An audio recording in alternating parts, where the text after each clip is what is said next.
I'm not sure I covered this or not, but if I covered it, I'll cover another aspect of it, but you let me know if I covered it or not.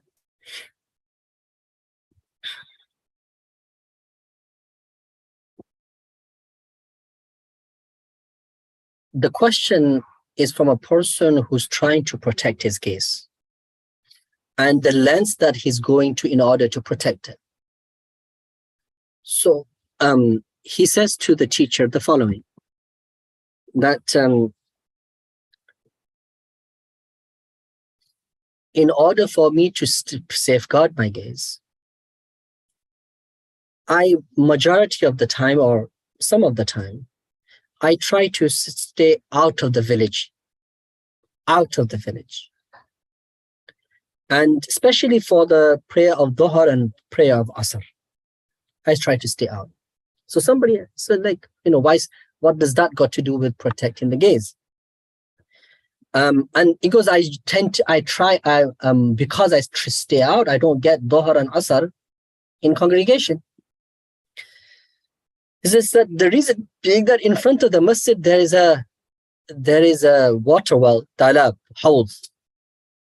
In the olden days they used to have hawd, and hawd is those big masses of water that you used to have for people to make wudu. I don't know if you've seen them. I don't know if you know of them. Do you know of them? Mm-hmm. And then he goes, whilst we are praying salat, usually the women are all coming to the water wells and to fill the water. And because majority of the time my gaze falls on them, I try to stay away outside of the city in order to that my gaze does not fall upon non-mahram women.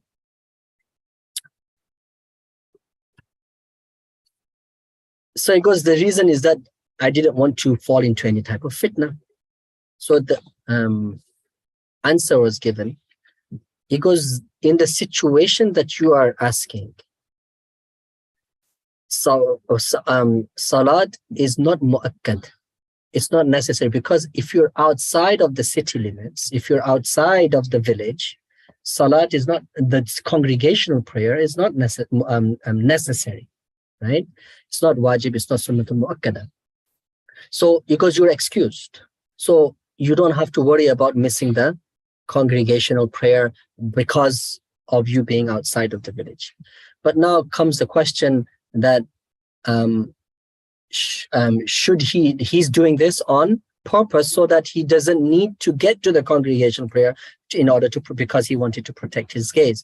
The Sheikh didn't say anything to him in regards to that, but the reason I believe that the Sheikh didn't say to him that you're outside of the city limits and you're trying to protect your gaze, and that would be the salatul, to protect the gaze, is it wajib? And the congregational prayer is sunnatul mu'akkada.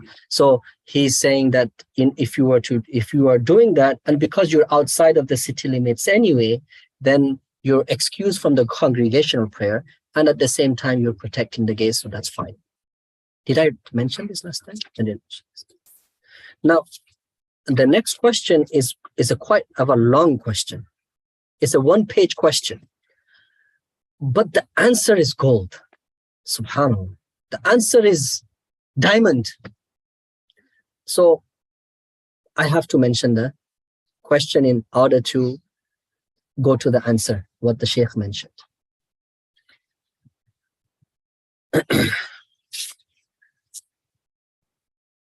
And this also tells you about the human nafs and the reality of the human nafs. And the human nafs technically is ourself, right? Ourself, meaning your nafs is you. Yes or no? The nafs is that, what if you had to define the nafs, how would you define it? Your desires. Ibrahim.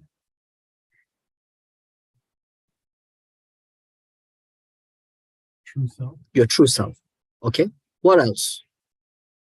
Everything about you. Everything about you, your personality. Okay. What else?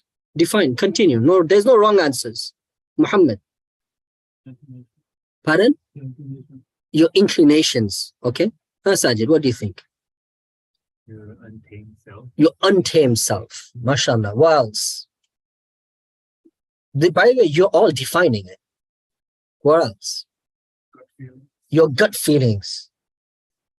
Okay, what else? The base self. Your base self. All right, base self. Define more. More. Yes. Say more. Question. I'm inviting you. No question afterwards. Let's finish. Unquestioning self. Unquestioning self. Path of least resistance. Path of least resistance. Man, just do what your nafs says is the path of least resistance. Innate. I like that. I like that word. Okay, what else? Anybody have a further defining word? Intuition. Okay, intuition. What else? Default. Your default status. All right. Anybody else? A defining word for the nafs. There's no one word that can define it, but all of these words define it. I don't know about the unquestionable and the path of least resistance, but but there definitely would fall into the nafs is a path of least resistance, because technically, if a person says, what's the word of one who makes his desires his God? أَفَرَأَيْتَ مَنِ اتَّخَذَ إِلَهَهُ هَوَاهُ. Have you seen the one who has made his desires his deity, his God, his worship, meaning he worships his desires? So your definition would fall underneath that technically anything that the nafs says, you say sami'na wa ata'na, whatever you say, sir. How high do you want me to jump? Right? So technically, if a person does everything, technically, if you were to do everything your nafs says, where will that put you? No, forget the technical definition of it. Put that to one side. I want to know, where will it put you? Where will it, as it relates to you as a person individually, if you were to do everything that your nafs asks you to do and wants to do, where will you be? In jail. In jail. One person said in jail. Agreed. Hospital. You would be in the hospital. Who said that? You would be, I don't know why, but yeah, okay.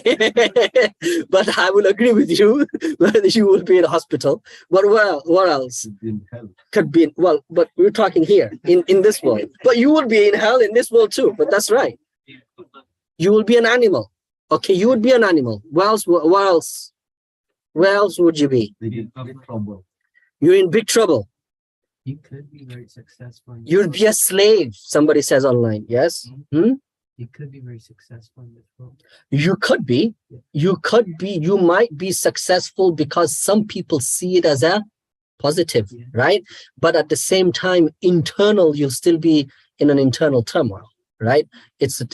So not to weigh it up against worldly success, because we see that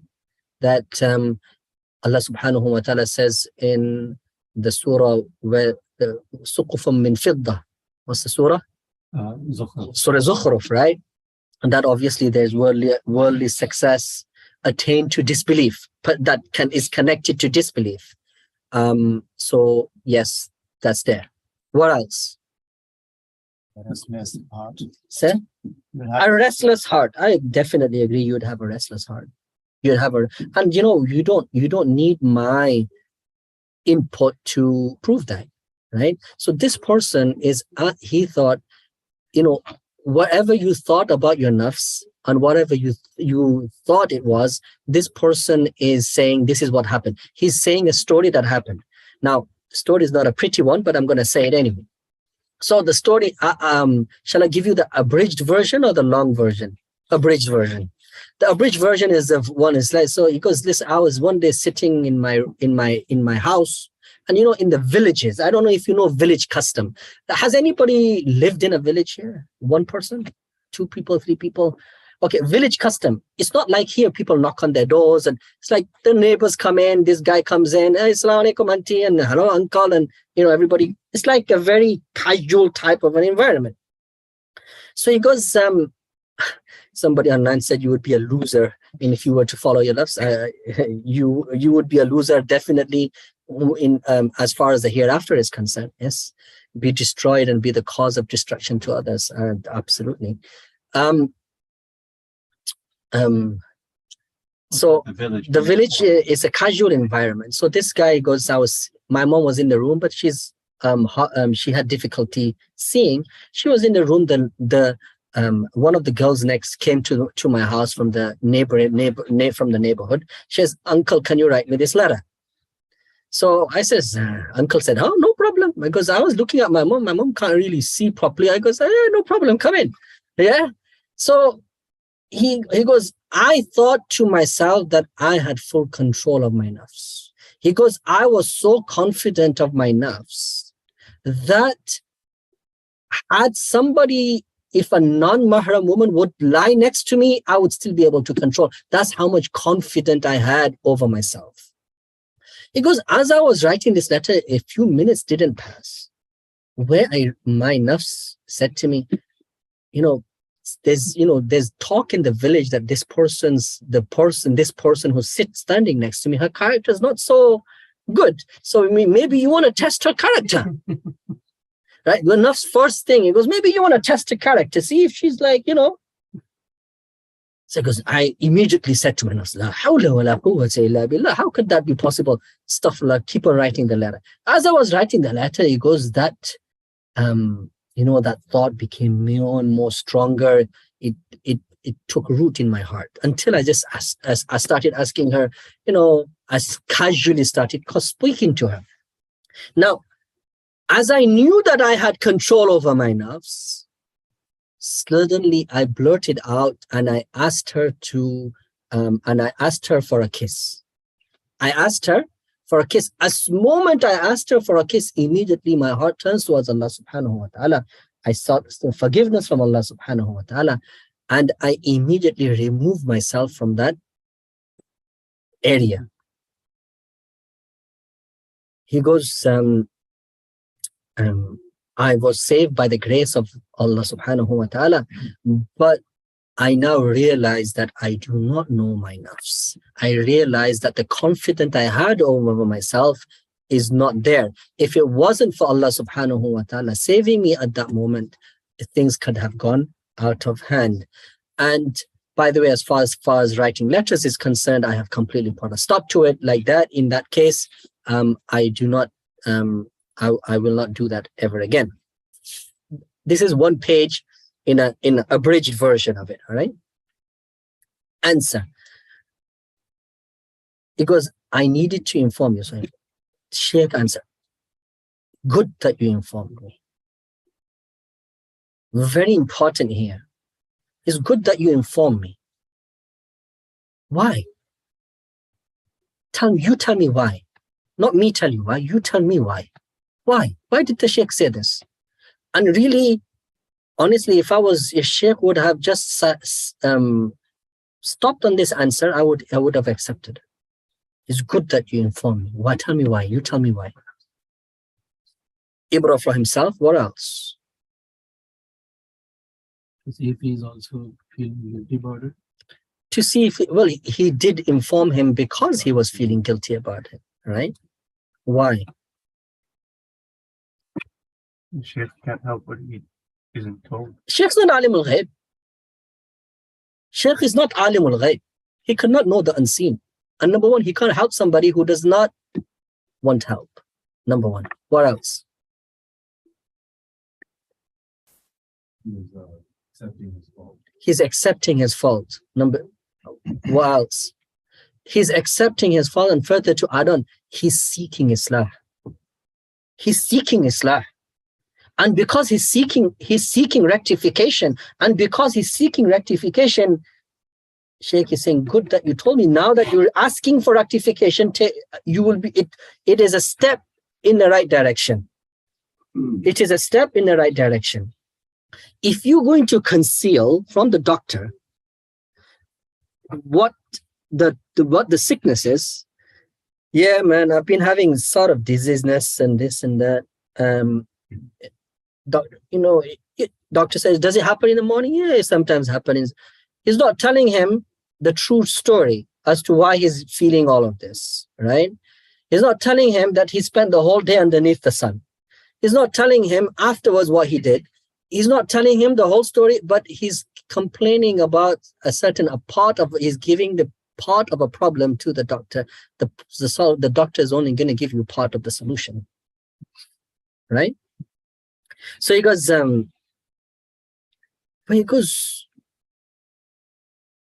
a man who thinks himself to be such an intellectual, had so much confidence, had put so much confidence in his nafs. Second sentence. What does that tell you? What does that tell you, Mr. Sayyid Javed? Overconfident. When you're overconfident, that's what happens, right? Yeah. Your hands, what happens? Or when you're driving and you're not thinking, that's what happens. Or you're thinking and your mind is somewhere else. This is what happens. Yeah? Lucky you came today. But khair. He goes, that after being such an intellectual, you try to test yourself with in that type of a situation. That wasn't a very good move of yours. He goes, how can you trust your nafs? How can you trust your nafs? That that you will willingly put yourself in that type of a position. How could you just trust yourself like that? Because Allah subhanahu wa ta'ala has saved you from his grace. But now ilaj is necessary. Now ilaj is necessary. Now ilaj is necessary. Because he sought it. Because now ilaj is necessary.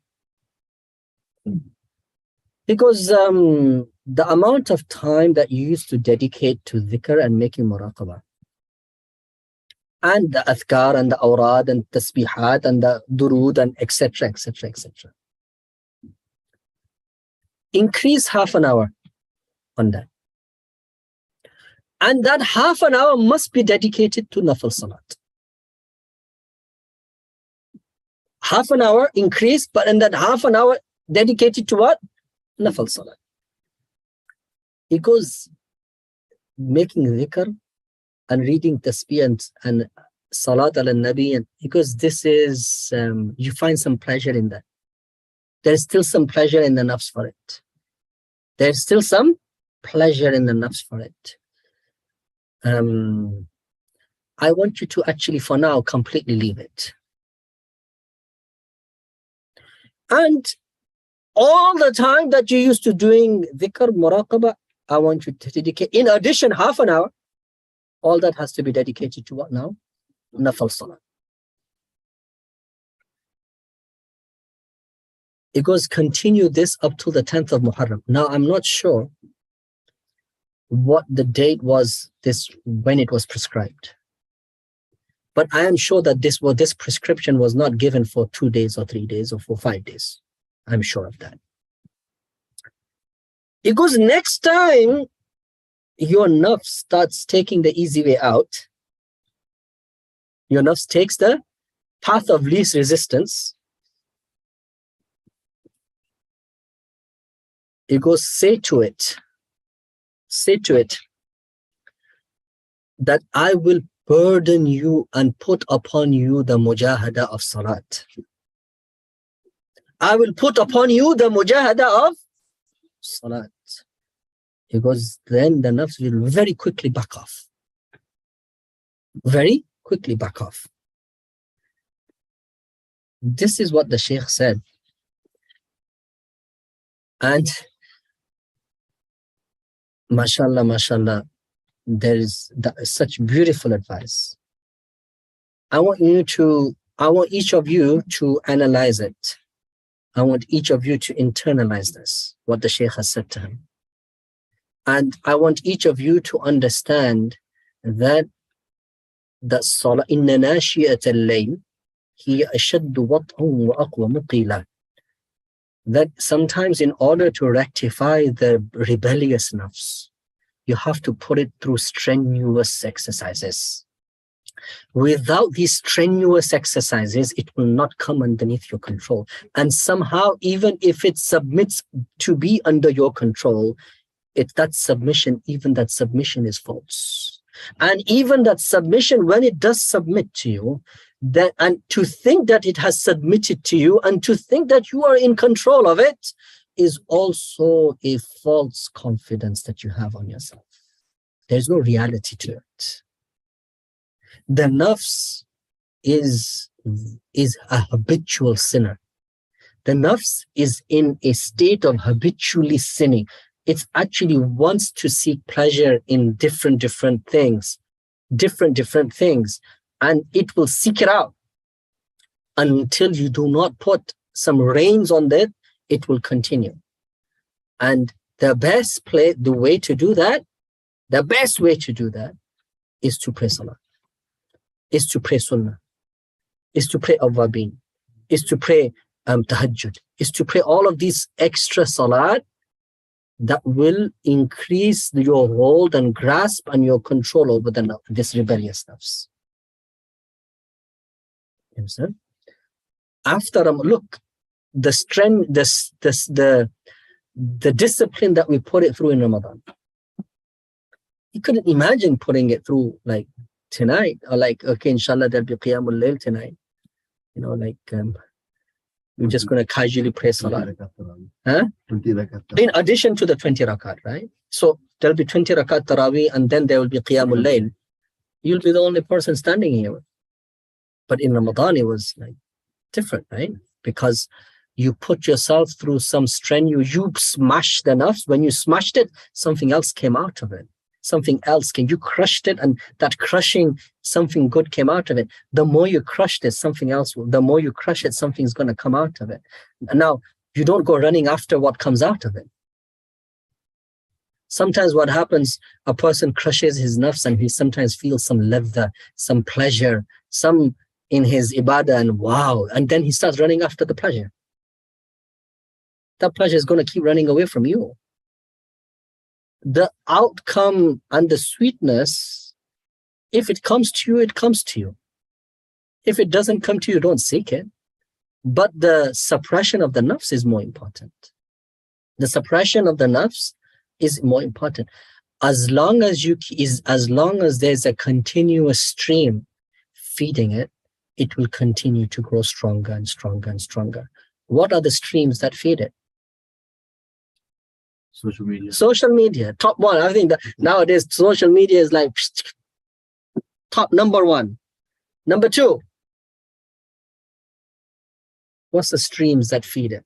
Your friends. Your friends. All right. Agreed. Number three, entertainment. Who's saying that? Entertainment. Okay. Muhammad. Okay. Number four, the environment. Absolutely. The environment feeds your nafs, right? Number five, food. Absolutely. Food does. The more you eat, the more stronger your nafs has become. Ask me to prove that. Nobody. Okay, I'll prove it. A guy is hungry. He's starving. He's on the side of the road, starving. The starving guy, is he worried about getting married? No, No, why not? you need food first. Is he worried about robbing a bank? Is he worried about getting, like, that was his main focus. The guy's starving. Food. He's got stones on his stomach. What does he want? Food. All right. You gave him some food. And then you gave him some, nice chicken. And then you gave him some kebabs and some, biryani. And then, a few days later, he got his strength back. Yeah. Once he got his strength back, now what? Now he had a nice shower, nice clothes on. Now what's he going to want? What does he want now? Get married. Now he wants to get married on the fourth day. But his nafs is, do you think that the state that his nafs was on when he was hungry on the street and the state that his nafs is in 4 days later, is it the same? No. It's not the same. It's not the same. That means that the nafs, if it is deprived of something, if the nafs is deprived of things, is actually also it also stops it from trying to desire many things also. That's why in the olden days, when you used to go in these disciplines and trying to, okay, I want to fix my, they would deprive you of food. They would deprive you of food. They say, okay, eating less. And what else does a nafs like doing? Sleep. Who loves their sleep? 8 hours of sleep. Who needs an 8 hours? Who's on an 8 hour cycle? Okay, who's on an 8 hour plus cycle? Ibrahim? Like throughout the day, you kind of want to get it. Yeah, you count all the little naps together also. Astaghfirullah. 8 hour plus, Allahu Akbar. Who's on an 8 hour cycle? 6 hour cycle? 5 hour cycle?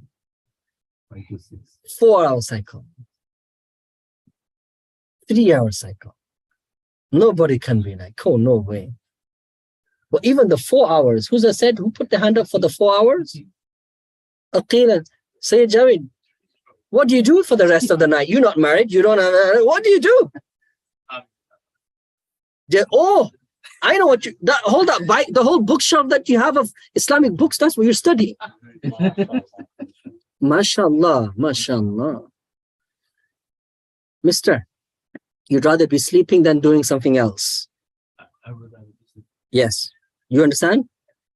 I need you to have at least, like, a person have about 4 hours sleep before Fajr.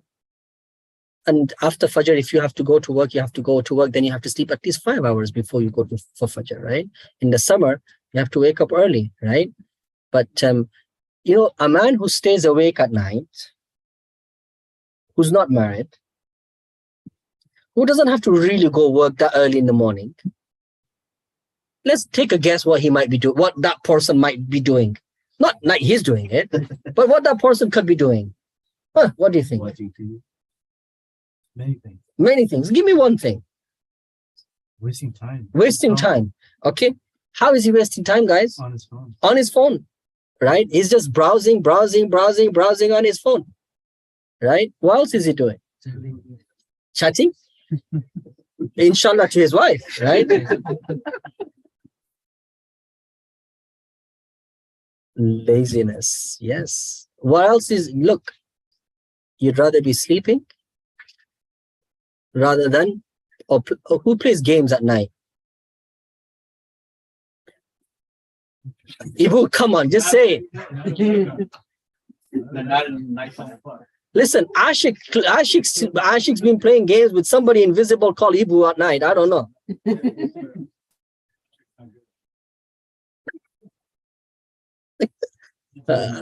I hope you tell him that. But khair. But guys, listen. Nighttime is precious time.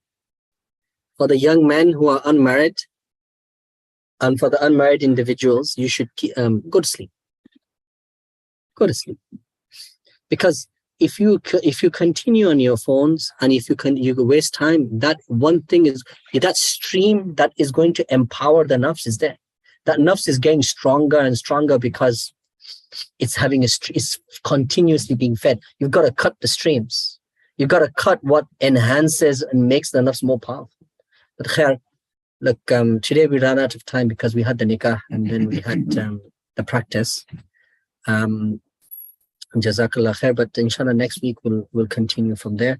May Allah subhanahu wa ta'ala give us the divine guidance, tawfiq to act upon what has been said.